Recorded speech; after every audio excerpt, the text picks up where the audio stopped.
Hello students, welcome to e-learning session. Today we'll start learning 13th lesson changes physical and chemical. Let's start. Let's recall. What are the causes of the changes occurring in our surroundings? And second question is what is meant by man-made changes? Which are these changes? Students, when there is a change in the structure and state of the substances that surround us, then there are changes caused in the surroundings. There are physical, chemical, biological changes occurring around us. Some of the changes are natural, while some are man-made changes. Now the answer for second question is when man wishes to produce things of his own use, he changes the substances around him. Such changes are called as man-made changes. The changes can be physical or chemical changes. For example, see, we write on the paper, or we make we cook food, then we use certain substances. For example, we make notebook to write it. So this notebook is made from the paper. So it is a man-made change. We cook food. So it is also man-made change. But the changes that occur naturally, they are called as natural changes, and man-made changes means that are deliberately brought about by man. So man wishes to produce things of his own use. So when we write on the notebook, man makes it or we make it. When we use different clothes, apparels for different functions, so that is also man-made changes. Apparels means clothes. So we wear different varieties of clothes for different functions. So these clothes are made. Okay, that is also man-made change. See student, what type of change do we see here? Now here milk is set to curd. Curd is formed here. From the curd we cannot make milk again, so it is a chemical change. In the second one, now here our normal body temperature is 37 degrees Celsius and this is a ice cube. We know ice melts at 0 degrees Celsius, so melting of ice takes place. Melting is a type of physical change, so it is a physical change. Now it is a natural change, sprouting. So sprouting of the seed is a natural change. Now here water is boiling, so boiling physical change. Now this is firecracker. So bursting of a firecracker is a chemical change. Burning is also chemical change, that is combustion, and it is also chemical change. Okay. So by using video, please write the changes in that empty boxes. Now we'll understand one by one different types of changes. The first one, natural changes. What are natural changes? Changes that is brought about by nature.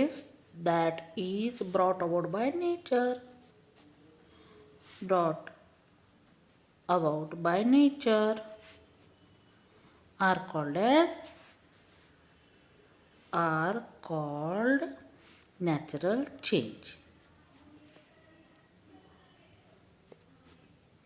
or natural changes. For example, ripening of fruit. Ripening of fruit. Okay. So raw mango, from raw mango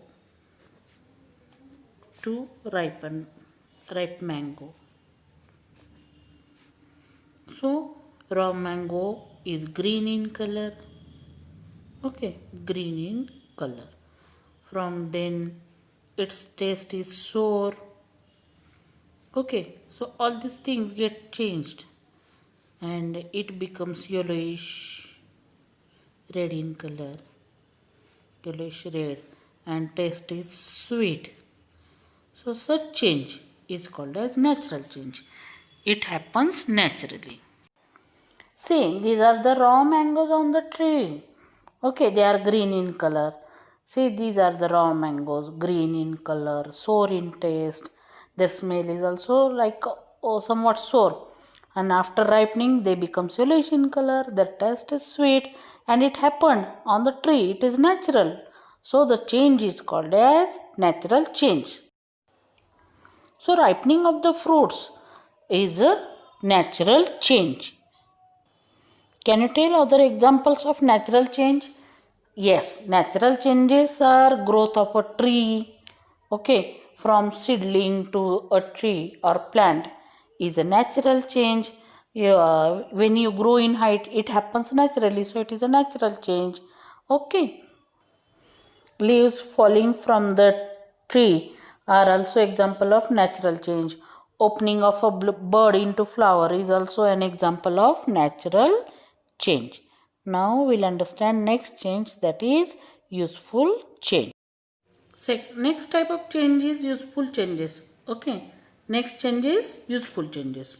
So these are the changes that produce useful things and help in our needs are called as useful changes. For example, sharpening a pencil, then cooking food, okay, are the example of useful changes. Roasting of chapati is also useful change, understood, because it satisfies our need, our hunger. Hence roasting of chapati is a type of cooking of food, hence it is a useful change. Now third type of changes are harmful changes. So these are the changes that are not useful for us and that cause harm to us. They are called as harmful changes. In last video we saw roasting of chapati. Okay, so after roasting, this chapati gets cooked and we can eat it. But charring of chapati means it totally get burned. Understood? Becomes blackish in color. And it is not, we cannot eat it. So charring of chapati, not roasting. Understood? Charring of chapati is a harmful change. Then when a glass is broken, okay, what type of change? Broken. When glass is broken, sometimes it is fall from uh, fall down and gets broken. So this again it is a second change which is harmful change. See, this is a broken glass. Here the glass is broken. It is not useful to us and it is a harmful change. So here we can write making of bangles. Making of bangles or making of anything, that is useful change. But when breaking of bangles takes place, when the bangles which are made up of glass, when they falls down, then that becomes harmful change.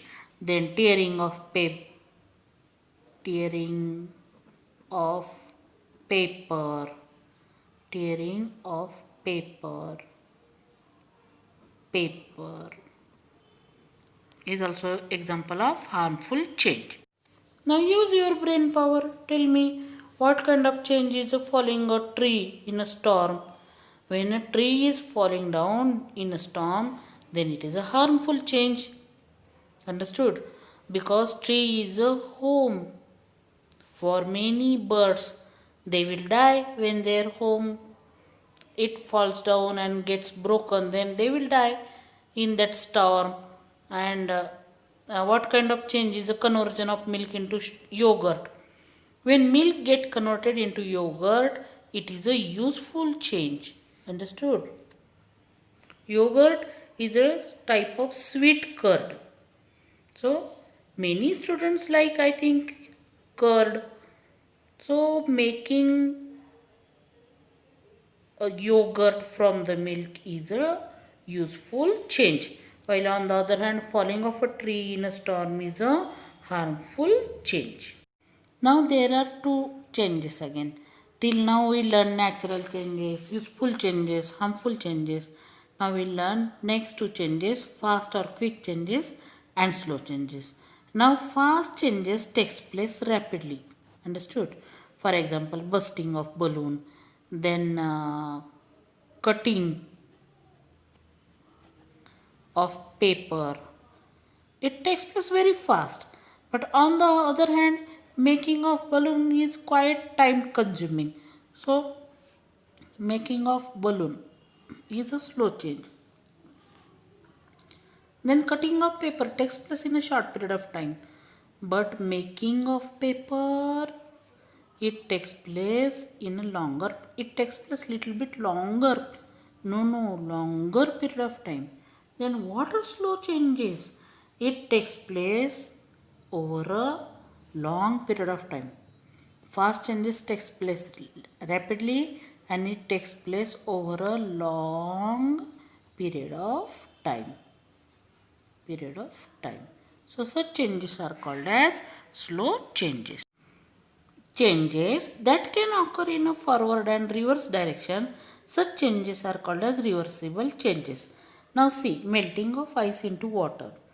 So take a ice cube in your hand and observe it for some period of time. After some period of time, this ice, it melts and changes to water. Now keep this water in a refrigerator. What will happen? After cooling this water, it changes to ice. So here this changes from ice. We can when ice melts, water is formed, or ice gets converted into water due to melting, and water freezes. After freezing, it turns to ice. So here the changes can occur in a forward and reverse direction. So forward direction and reverse direction. So such changes are called as reversible. But what about non-reversible changes? Here so we'll take example of ripening of fruit. So from raw mango, after some period of time, the mango ripens. But after ripening, we cannot make raw mango. So such changes are called as non-reversible changes. So when vegetables get rotting, after rotting, we cannot make them in a proper form. So such changes that can never occur back in a reverse direction, they are called as non-reversible changes. So in last video we saw the making of chapati. Okay, making of chapati. From this chapati can you make again that dough again? No, you cannot make it. So this is irreversible change. Understood? So at birth you were very small, infant.